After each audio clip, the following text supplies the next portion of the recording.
Hello, everyone. Welcome to another episode of the Good Vibe Show. And this is actually our Golden Jubilee episode, the 50th episode of this series.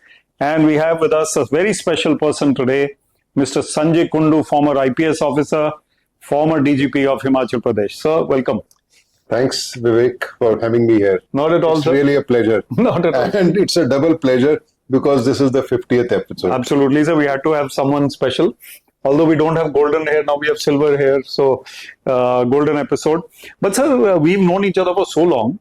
And I've always found you to be very cheerful. This is a good vibe show. So, start with that. How do you remain so cheerful in life despite all the jerks and all the things happening? Generally, Vivek, I have a cheerful disposition and I see good things in life. And I make good friends, make good use of a day, read good books, meet good people, spend good time. And I don't carry the burden of running this world or the society. That's true. I take day at a time and enjoy the day to the maximum. I also enjoy whatever I am doing and I don't think of long term. So that has been my philosophy, and probably that is why I've been very happy always, despite a lot of pressures. I maintain that kind of calm, and probably the good reason is that I have good friends like you. So good friends don't come just like that. They come because you are good. There's something about the police. My father was a police officer. We'll take three of your assignments, any one which you like, and one story or one anecdote, if you can remember, of each.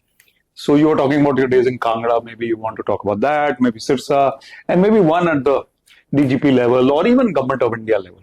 So this is a longish answer, but tell us two or three assignments that you remember very fondly, or even otherwise, and any stories related to that.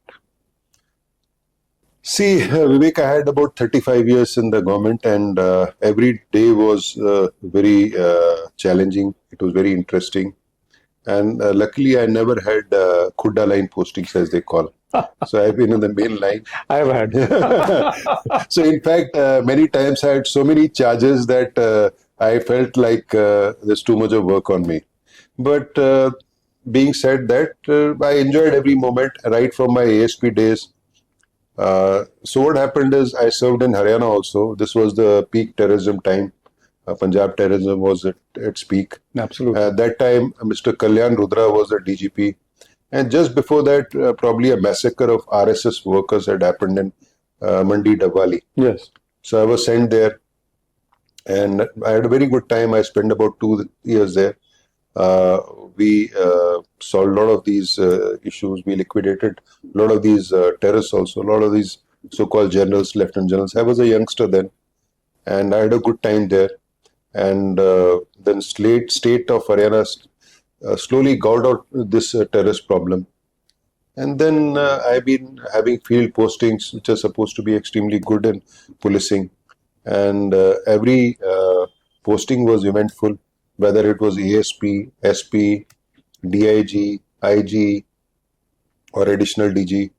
I had the good fortune of being a United Nations Police Commissioner in South Sudan. Absolutely. Which had just gained independence, and it was a conflict in post-conflict countries where people used to fight. There were ethnic conflicts. So all in all, it has been a good kind of a life. And I got opportunity to work beyond police also.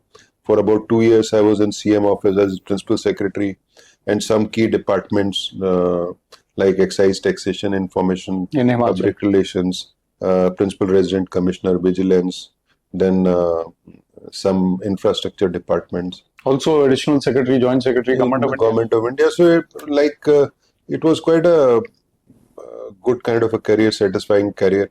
And whenever I got time, I spent some time in academics. I was a Fulbright scholar in America. And also Harvard? Harvard also, and I did 1 year National Defense College course. So I have basically spread my career into active service, you can say field, capital postings, and also academics. Very impressive. That way, and I've traveled wide Two anecdotes, sir. One from the early stages and one from maybe the Sarkar in Delhi, some minister, central minister, but without naming. But in the field, let's say when you were SSP or something. See, when I was SP in Bilaspur, what happened? There was a very powerful politician, and around that time he used to be very powerful. He was health minister also, and he held the charge of sports minister. So there was a sports Olympiad that was there in Bilaspur, and he had got journalists from outside. These were very smart journalists. They covered the national media. He molested one of them, Oh God. and probably that lady forgave him once, but probably he molested him again. So that is when I registered case against him, and I was a youngster that time, and people told me that my career will get over because I have taken this cudgels with a very strong politician. But those were good times, and we did it. And probably, if we had not registered a FIR, I would have been wanting in my duties. But we did what we had to do. We set the process of law in action. What happened in the trial is totally different, but I did what I had to do. So like this, in policing, what happens is that people who are powerful and who control the system, they start taking law into their own hands, and they become law onto themselves. So as a young SP, if you can set that straight, that law is majesty, no one can cross the law, no one is above the law, I think then your passage as SP is smooth. And there were many incidents like this, but I followed the law and ensured the dignity of the law also. You held your own because they also come to know your reputation, and then they don't push you beyond a point, especially in a small state like Himachal, Punjab, and Haryana. Vivek, you are exactly correct, because once they know that you are a no-nonsense person and you are a person who does justice and who listens to everyone, they don't push you beyond a point. And I think that is the good thing about officers, and largely I think the system is surviving because of such officers, because they don't cross a line and they don't go beyond. Whenever we are officers, we realize if there is a discretion, that should be exercised for the party in power, the government in power. But when there is no discretion, you have to follow the law. Absolutely. But I would not be the person who will bang my head against a political party in power, because people have given them the mandate. They are supposed to govern. So wherever there is a discretion, I always exercised in the favor of the political party in power and government in power. And so these senior corridors of power which you saw later in your career, Himachal Pradesh as well as Delhi. Delhi is another ball game. So any memorable anecdote you'd like to share? I mean, could be at a PM level, minister level, secretary level. See, Vivek, there was a lot of incidents. I'll just tell you one. When I was principal secretary to CM, so I got the news that the RTRAC, Army Training Command, which is a very prestigious institute in Shimla, that is being shifted to Meerut. I spoke to my CM. He says, yes, I have been given to understand that some military men are going and some are coming. I said, yes, sir, that is correct. A command is going and a division is coming. He says, what difference does it make to us? Anyway, they are Fajis for us. I said, no, sir. I took time to explain to him. So the British time, there used to be Army headquarters, and today also there's Army headquarters. The Western Command also used to be there. Yes, and then there is a command, there is a corps, then there is a division, and Shimla used to be the headquarters of Western Command. Western Command came to Panchkula, Chandi Mandir, and in lieu we got RTRAC. And if such good institutions, national institutions, they leave Shimla, what will be left in Shimla? We have this Army Training Command, we have the YAROS, that is the Academy of Indian Audit and Account Service, then we have Indian Institute of Advanced Studies. Like this, we have so many institutions, and it is incumbent on the government to maintain them there. So he spoke to a big politician in Delhi, and then we went to actually meet Mr. Rajnath Singh, who was Honorable Defense Minister at that time. I remember it was sometime in July 2019, and the CM told me to brief the Honorable Minister. I briefed him for about half an hour. If during British time it was the Imperial War Headquarters. And after independence, it was the Western Army Headquarters from where we fought 47, 65, 71 wars and ensured victory. There's no reason that a headquarters should shift from Shimla with better communication, better transport. He understood and he gave his decision that our track will stay there. So a lot of army officers, a lot of military persons don't know this was being shifted, and I was a person who made it stay there. It was largely in the interest of the state. Yeah. So like this, you get when you are in key appointments, and when we have the ear of the Honorable Chief Minister, you can do many things which are in interest of the state or the country. So you can compare your early days with now, with the facilities available, let us say, for policing. Yes. Just delineate for us the stark contrast in technology today and olden times when you used to investigate a case. See, I did my police station training in a place called Sarkaghat. Sarkaghat is the place from where Kangna Ranaut belongs. Right. So her village, Bamla, is there. It was remote. It was very difficult for me to reach that place. I used to hitchhike rides through trucks and buses and all reach that thing. And we had a old Jonga, which had to be pushed to start. And the facilities, the physical facilities were basic, very basic. Logistics was very basic. Administration, finance was very basic. The kind of training that a police personnel had was very basic. And I was in a remote area, basically fending for myself. So you're left alone. Today, the world is very connected. Police over the years has got huge resources because of the modernization. You have vehicles, you have communication equipments, then you have good weaponry, you have good uniform. The training has improved. The inputs that today constabulary and higher staff get are extraordinary. Their physical fitness has increased, and their overall quality as police officers has increased.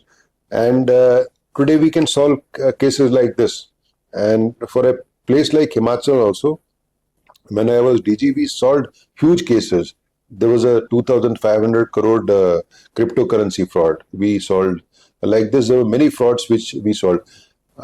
35 years back, we did not have the capacity to do it. We would put our hands up that this is beyond us.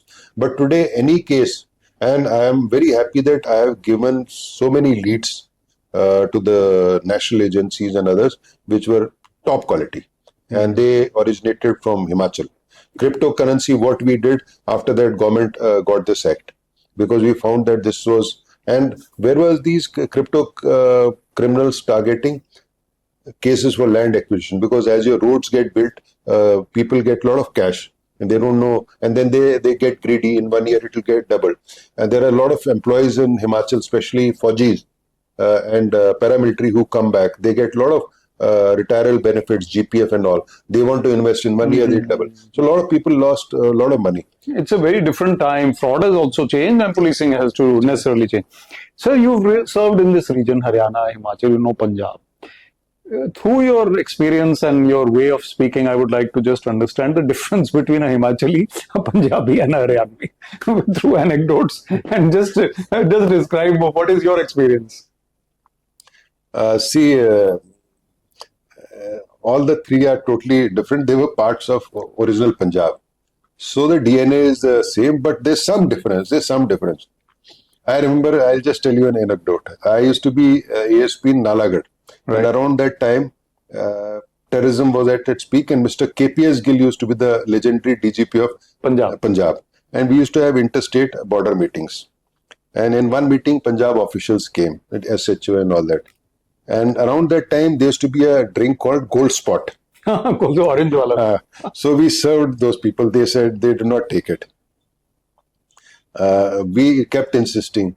They do not take it. And we asked, what is the reason? Why don't you have it? कहते जी गिल साहब, KPS Gill साहब ने दस्या कि बड़ा गरीब state है, तुसी बेकार नहीं लाना हिमाचल बेकार नहीं लाना तुसी ना. So even serving Gold Spot was thought to be a begar. So I'll just tell you an incident. So when I was SP Bilaspur, Himachal was so disconnected that we used to take train from Kiratpur Sahib to go to Delhi. It used to be called Himachal Express.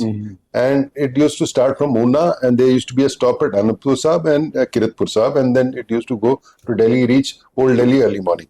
So one day, my kids were very small. I told my wife, there's a very, very important Gurdwara here, Anandpur Sahib. Let us go and visit. Let us start ahead of time, spend time, and then we'll catch the train. So we went to Anandpur Sahib. And around that time, Punjab SSP, Punjab police never gave any gas to Himachal, as they say. They cared two hoots about Himachal. They did not think us fit to get respect. So that was a kind of scenario. So when we reached there, so all these SGPC people and priests were lined up and they welcomed me. Oh, I see. So I thought they had made a mistake. I told them, see, ਇਹਦਾ ਸਰਦਾਰ ਸਾਹਿਬ ਮੈਂ ਨਾ ਪੰਜਾਬ ਦਾ SSP ਨਹੀਂ ਹਾਂ ਮੈਂ ਹਿਮਾਚਲ ਦਾ SSP ਕਹਿੰਦਾ ਸਾਨੂੰ ਪਤਾ ਹੈ ਜੀ ਤੋ they gave us a very good tour of the whole Takht Keshgarh Sahib. They were very nice actually, over nice. I stopped them in between. I said, you're making a mistake. I am not a Punjab SSP, I am Himachal SP. कहता ਸਾਨੂੰ ਪਤਾ ਹੈ ਜੀ. So after that we came, they honored me, they gave me Saropa and all. And again, I said, you're making a mistake. I'm not Punjab SSP. He said, no, we know. And then they said, ki langar chakko ji. Then we had langar. And I could not resist. I said, you made a major mistake and Tell me. Kehta nahi sir, aida hai ki jado tusi aaye ho, matlab since you have come, you have done a lot of work on these. Majari is a village there which produces illicit liquor. Oh. So I had stopped that. Like I was border villages, and I had stopped that. And we are really grateful. That is why we are honoring. God. ये तो कमाल हो गया. What about Haryana, sir? Haryanvi बड़ा simple होता है, but you've lived in Kurukshetra, Sarsa, Haryana. So Haryana, around that time, the focus was milk and ghee. Right. So everything revolved around milk and ghee. Doodh dahi. And if you were not having milk, there was something serious with you. There was a serious problem, and they thought you would be only well built if you drink milk and do exercise. I was a sportsman, so I used to do exercise. But the milk part was there. So my first posting was in ASP Dabwali. Dabwali is a border village, and half of it is in Punjab. It's called Kilawali also. So that Dabwali village belongs to Barad. Barad is a very prominent surname in Punjab. Yeah. So the Sarpanch came to me and he said, Janab, tusi inne bade afsar ho, tode kol maj nahi aegi. Maj means bhans. I said, manu maj di ki lod aegi? Why do I need a maj? Kehte ji, inne log aate hain, chai pite hain, doodh pite hain, lassi pite hain. कहाँ से पिलाओगे? आप कहाँ से पिलाओगे? Around that time, I had just got married. And I said, we are two of us. We don't need buffalo. I can buy milk and buy it. Why should I get a buffalo? He says, no, this is beneath you. This is absolutely beneath you. So he says, it is my task. So on his own cost, he roamed around in the whole area. And finally, he bought me a very beautiful pitch black buffalo from Rodi. Rodi is a place. It used to be a constituency, big village there. And that cost me 9,000 rupees. And that buffalo used to give daily 25 liters of milk. God. So, and I did not know what to do with this, and my wife felt so nauseated because she was pregnant. So everyone who was there, we used to give them milk also. Very interesting, sir. Although Dabwali is not strictly the heart of Haryana, but the example is very good. I'll just tell you one more incident. So I have spent some time in Madhuban also. Yeah. So there's a lot of folklore with Madhuban also. So there was one sub-inspector who was giving training in Madhuban. Madhuban had the police training college. Yeah. Now it is my father was also there. Academy. So this was a joke there. So he was from somewhere from Ambala, and he was in his uniform, and he waved his hand to stop a truck. So there was a Sikh gentleman who was driving the truck. He stopped at the Punjab-Haryana border, and he welcomed the sub-inspector. The sub-inspector sat, and then he drove northwards towards Delhi. So the Sardarji driver asked, so tusi ji Haryana police se cho? Kehte hain, yes. दो फूल लगे तो sub inspector हो. So polite conversation carried on. So after some time, the Sikh driver asked me, "Janab, केड़े थाने च लगे हो?" So he said, "Madhuban." So he inquired further, "Madhuban where?" and all that. Madhuban केड़ा थाना आएगा? So after some time, the sub inspector said that no, he gives prashikshan. Prashikshan.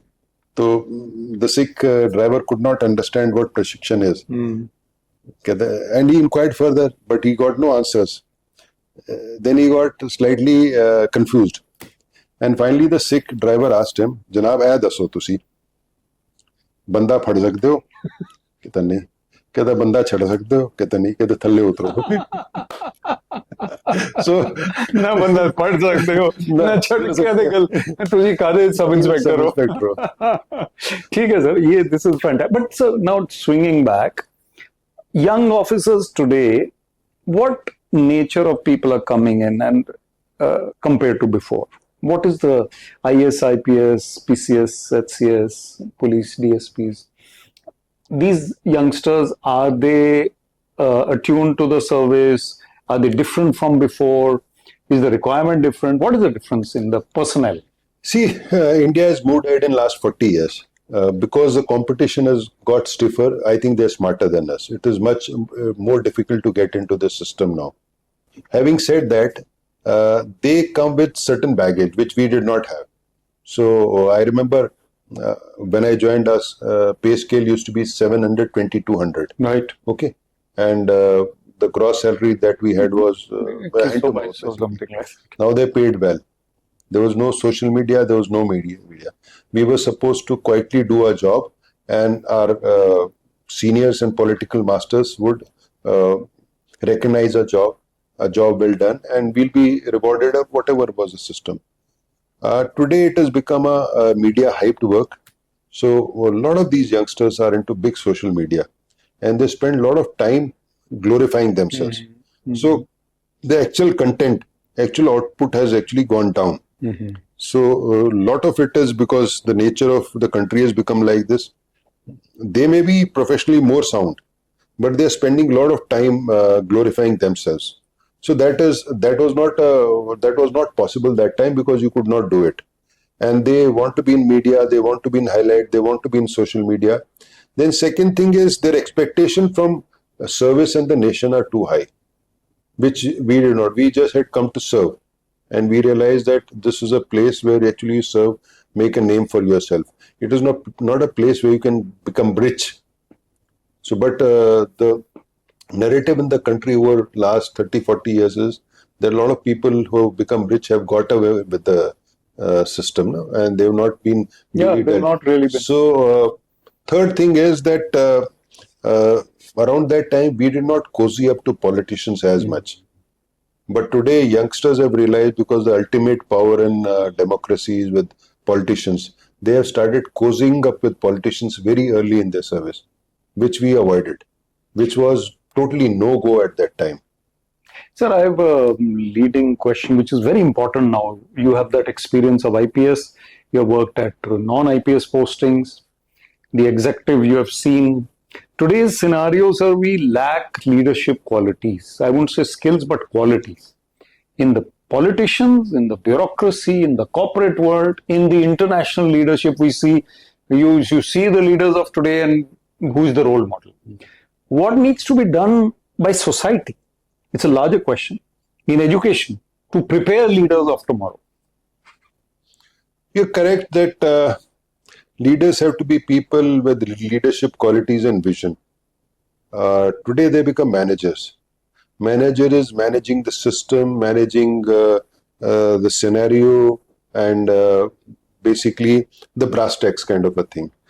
But vision, how do you develop your officers who are likely to serve your cadre and nation for 35 years?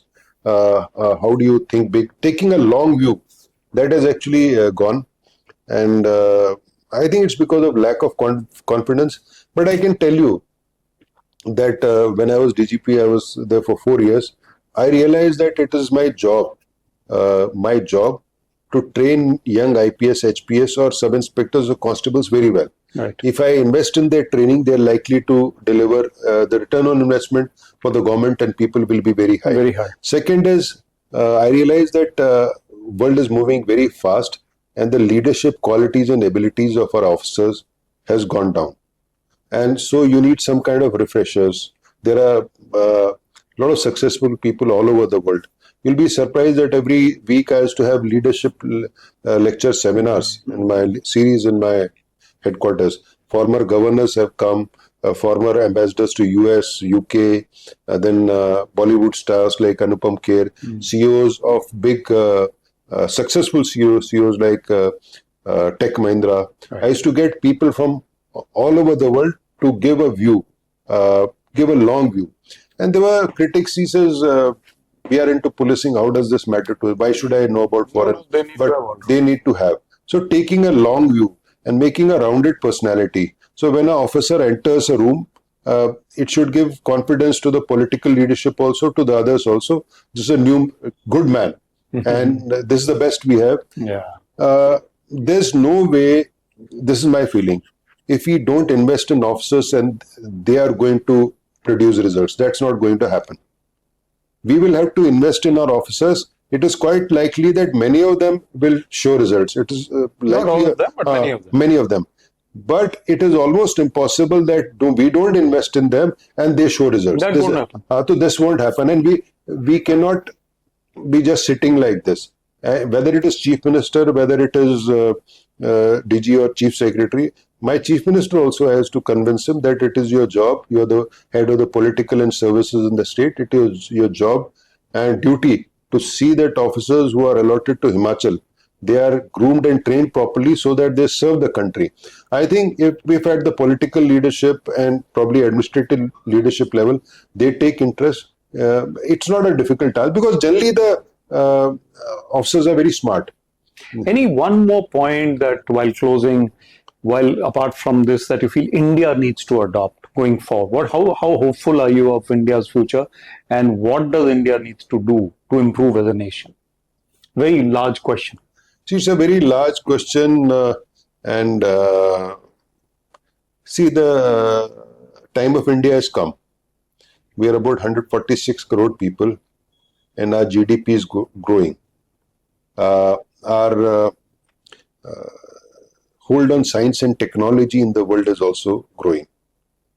While it is correct that we don't have any world-class university in India, but it is doubly correct that no world-class university is there where there is no Indian. No, right. Okay. So it is also correct that we don't have a world-class company in India. But it is also correct that all world-class companies have CEOs who are Indians. So as people, we have proved our worth. Right. Okay. The question is ecosystem. Can we provide ecosystem like this? So I'll just tell you three things. We are a complex country and we cannot grow and develop overnight, but we can have islands of excellence. Yeah. So say for instance, you are creating an island of excellence in literature and all these fields. So you're getting like-minded people together. So we can have islands of excellence. PGI is an island of excellence.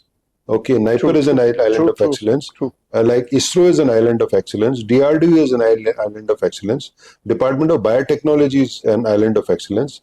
Say Tatas are islands of excellence. So we can have islands of excellence, and we can have excellence that becomes contagious. Yeah. So that people see merit and excellence, and in this whole world of mediocrity, they see excellence. I don't think it is a question of getting disheartened and disillusioned, because Indians have proved. As I said, it is a question of ecosystem also. Then there are 2-3 things in closing that I like to say.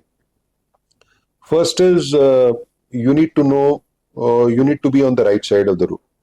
Say for instance, I am in government service, I am in public service. I cannot be banging my head against political leadership. Right. That's not possible.